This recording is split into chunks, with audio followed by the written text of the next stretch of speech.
Sai um alto, entra uma bem baixinha. Então, deixa eu ver se... Ok. Então, agora a gente vai falar o grupo temático 3, o cidadão e o bem-estar financeiro. É um desafio fazer um resumo das oficinas, porque é muita coisa. Então, na verdade, o que eu vou apresentar são alguns pontos, e a ideia é plantar uma vontade de vocês de assistir os vídeos das oficinas 3. Então, a gente tem 3 oficinas. 3A, que vai falar sobre o cidadão e o bem-estar financeiro. Eu não consigo ler ali porque me falta altura, eu devia ter vindo de salto. Então, acho que eu tenho que olhar assim. Depois a oficina 3B, que foi Indicadores da Inclusão Financeira. E 3C é um estudo especial, que era uma pergunta: educação financeira funciona? Bom, então, qual que era o primeiro tema? O tema tem a ver com o nome da oficina, obviamente, que é o cidadão e o bem-estar financeiro. Então, primeiro teve uma discussão do que é esse conceito de bem-estar e como que o bem-estar financeiro está inserido dentro de um conceito mais amplo de bem-estar. Depois foram discutidos vários indicadores de bem-estar variados e foi apresentado o questionário recém-aplicado, agora em 2015, que segue o modelo da OCDE-INF, que é uma pesquisa para vários países sobre alfabetização financeira. Então, ela inclui conhecimento financeiro, atitudes financeiras e comportamento financeiro.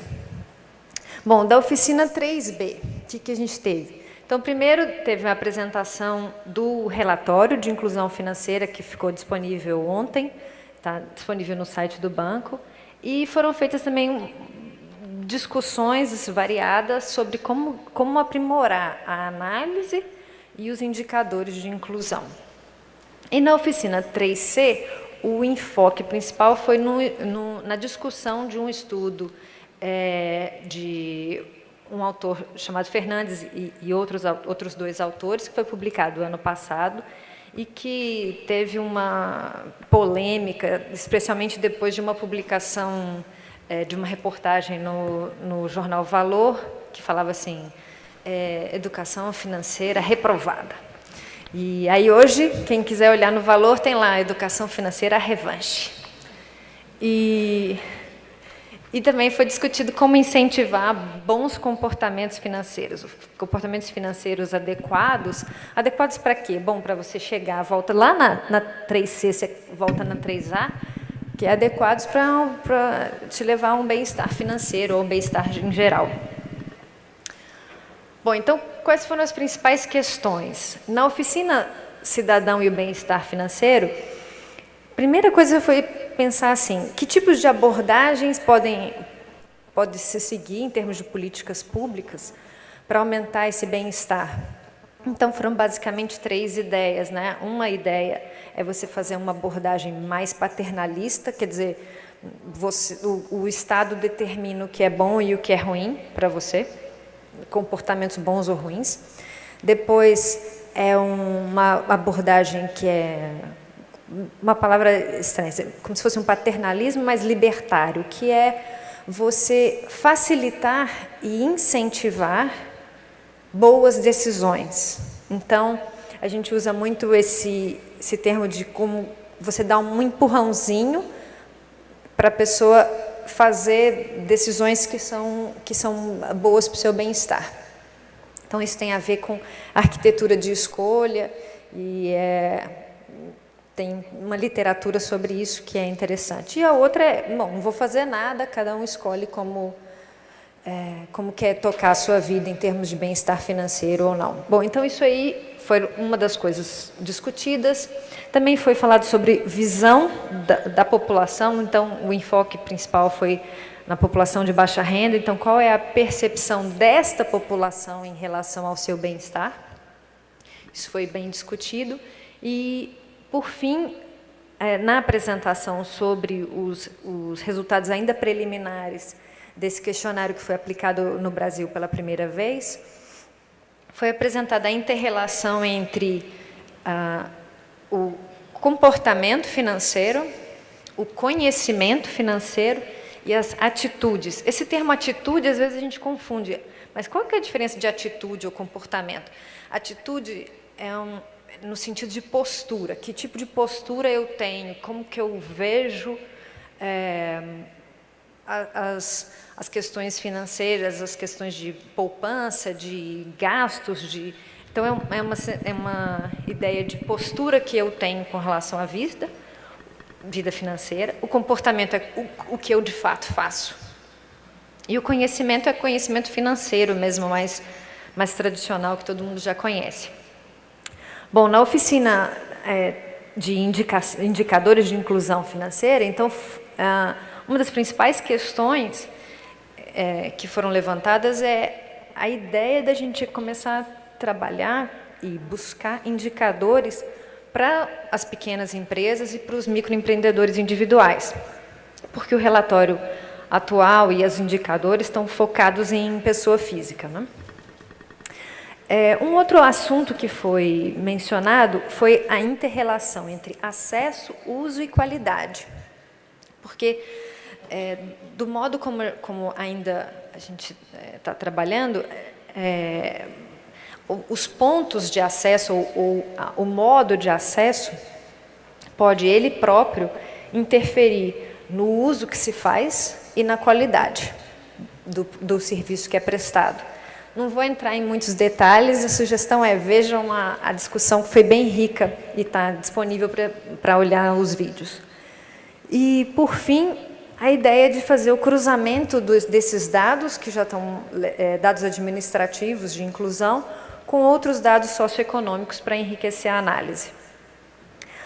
Na oficina de educação financeira, se ela funciona ou não, as principais questões, e especialmente com relação ao estudo que a gente comentou, o estudo que causou toda a polêmica, então, as principais questões foram heterogeneidade das ações de educação financeira. Então, quando eu falo assim, educação financeira funciona ou não funciona, não sei, que educação financeira? Não está bem determinado já qual é o tipo de ação de educação financeira que são todas iguais? Não, cada um faz de um jeito. Então, essa heterogeneidade atrapalha da análise que eu vou fazer, existem coisas que são mais efetivas, outras menos efetivas. Um outro ponto levantado sobre esse estudo são alguns problemas metodológicos, que aqui eu não vou ficar ocupando o tempo de vocês com cada um dos problemas metodológicos, porque são vários e começa a entrar num tecnicismo que talvez não seja o momento aqui, mas quem tiver curiosidade, dá uma olhada não só no vídeo, como também no artigo do Valor de hoje, né, a revanche. E, por fim, temos a percepção de algumas conclusões que foram um pouco precipitadas, para dizer que ela não funcionaria. Então, a questão é um pouco mais complexa, mais profunda, e ainda merece um olhar muito mais aprofundado e, ao mesmo tempo, amplo. Por fim, a dificuldade foi resumir as propostas, porque foram várias, então as oficinas foram bem ricas. Então, eu vou fazer o resumo do resumo do resumo. Na oficina de cidadão e bem-estar financeiro, surgiram algumas ideias de ações de educação financeira. Uma das ideias é que essas ações fossem contínuas, ou seja, não fossem restritas no tempo, elas acontecessem com uma boa frequência, e a ideia de de fazer com que elas sejam atraentes e mais onipresentes. Então, a ideia de você fazer historinhas dentro de novelas, quer dizer, fazer como se fosse um merchandising, só que em vez de produto, né? Não estou querendo vender o meu sabão em pó e coloco ele lá na hora que a dona de casa vai limpar, vai ligar a máquina que aparece nas novelas. É criar conteúdos educativos, com enfoque em educação financeira, dentro de novelas e jogos, que já foi mencionado aqui também, eu acho. Essa ideia do lúdico, porque você vai jogar uma vez, vai jogar outra vez, vai jogar outra vez. Então, é a mesma ideia. A novela também é todo dia. Então, deixar isso mais contínuo e mais presente na vida das pessoas. A segunda proposta é manter uma periodicidade desse questionário, de modo que a gente tenha um painel de dados e que facilita muito a análise não só da evolução disso, mas a compreensão das relações entre atitude, conhecimento e comportamento fica enriquecida quando você tem informações ao longo do tempo. E, por fim, a ideia de fazer esses empurrõezinhos, que é facilitar a vida dentro das ofertas. A gente chama isso de arquitetura da escolha, né? Você criar situações para facilitar algum determinado comportamento, que é o que eu tinha mencionado logo no início de paternalismo libertário. Então, é dar os empurrõezinhos, as ideias, para incentivar um determinado tipo de comportamento. E um dos comportamentos que foi identificado como muito importante na sessão era o comportamento de acumulação de ativos, ou de fazer poupança, né? Na oficina 3B de indicadores, então as propostas são: uma proposta é parceria com o IBGE para a gente levantar dados das demandas de inclusão, para eles começarem a buscar informações sobre isso do lado da demanda, porque no Banco Central a gente tem os lados da oferta, né? E também com o PNUD, para fazer uma agregação do tipo do Atlas que eles têm. Então, sistematizar as informações já existentes. Também a criação de indicadores específicos para pequenos negócios e para microempreendedor individual, e também trabalhar um pouco melhor essa relação entre o canal de acesso, o uso e a qualidade. Então, tentar sofisticar um pouco mais esses indicadores. Por exemplo, a qualidade do serviço. Supondo 3 municípios, eu tenho um município que só tem atendimento de ATM, o outro é um atendimento de correspondente lotérica e o outro é um atendimento de banco comunitário. Será que o uso que a população faz e a qualidade do serviço que ela recebe é o mesmo, independentemente do tipo de acesso que ela tem? Provavelmente não. Então, a gente tentar refinar um pouco mais esse atendimento. E, por fim, a oficina 3C teve como seguintes propostas: ações de educação financeira mais frequentes, então tem a ver com a oficina 3A também, e a ênfase em atitudes e comportamentos.